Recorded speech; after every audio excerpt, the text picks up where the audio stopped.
Vikingetiden ca. 800 til 1050. Den historiske tid begynder. Vikingetiden dateres normalt til ca. 800 til 1050, altså til et tidspunkt, hvor den sydlige del af Europa for længst var inde i middelalderen. Ordet viking kendes fra de norske og de islandske håndskrifter, hvor det betød en, som kæmper til søs, sørøver og herrefører til søs. Vikingetiden markerer overgangen fra forhistorisk til historisk tid. Med det menes, at der nu eksisterer skriftlige kilder i modsætning til oldtiden, hvor vores viden udelukkende bygger på arkæologiske fund. Hvorfra har vi vores viden om vikingetiden? De første skriftlige kilder fra det nordiske område er runeindskrifterne, som tit kan være vanskelige at tolke. Fra det danske område kendes ca. 850 indskrifter, som alle er ganske korte. Men sammenlignet med senere tidsperioder er det skriftlige materiale stadig sparsomt, så uden de arkæologiske fund ville vi være fattige på viden. Værdifuld viden er fremkommet ved den såkaldte eksperimentelle arkæologi.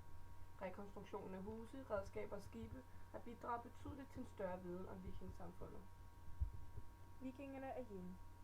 Vorbasse blev grundlagt i første århundrede før Kristi fødsel. I vikingetiden har Vorbasse haft to faser. Den første varede fra midten af 700-tallet til sidst af 900-tallet, hvor der fandt en flytning og udbygning sted. Omkring år 1000 rykkede Vorbasse mod nordvest og fik en opbygning, som vidner om solid fremgang. I bygningerne adskiller man nu beboelse og stald, og der blev bygget stalde, som kunne rumme op til 50 dyr. På den største gård var der plads til 100 dyr. Kvæg var det vigtigste avlsdyr, men der har også været heste, svin, får og geder. På den måde var beboerne forsynet med kød, mælk, uld, skind og hud til rammer, bælter, seletøj, sko og varm beklædning. Knogler og horn blev brugt til redskaber og drikkehorn. Høns, gæs og ænder sikrede dem kød og æg. Fjerne blev brugt til dyner og puder. Byer. Den vigtigste by i vikingetiden var Hedeby. Hedeby blev grundlagt i starten af 800-tallet af kong Godfred. Byen blev anlagt ud til vandet og var på langsiden beskyttet af en vold. Hedeby var den vigtigste handelsby i Norden indtil begyndelsen af 1000-tallet. Der voksede Slesvig op i stedet. Aarhus, Roskilde, Viborg og Lund er andre vigtige byer, som er grundlagt i vikingetiden af kongemagten. Kongemagten.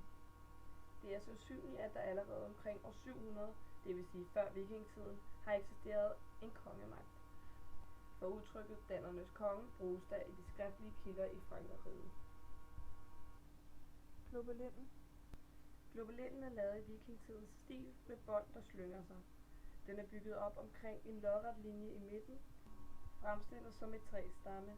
Denne lodrette linje deler gobelinden i nordisk hedenske kultur og kristen kultur. Overblik. Danmark var sandsynligvis allerede samlet ved overgangen til vikingetiden. I løbet af vikingetiden blev den centrale kongemagt styrket markant. Det er Jelling-dynastiet, som dominerer i den sidste del af vikingetiden. Fra omkring år 800 er der hyppige togter mod England, Frisland og det frankiske område. Skibsbygning og sejlads udvikles, og skibstyperne specialiseres. Kristendommen introduceres og er ved slutningen af vikingetiden den dominerende religion. Handlen vokser. Byer som Hedeby, Aarhus og Roskilde og Lund bliver lavet af Sommer og Mette og Simone. Mødter!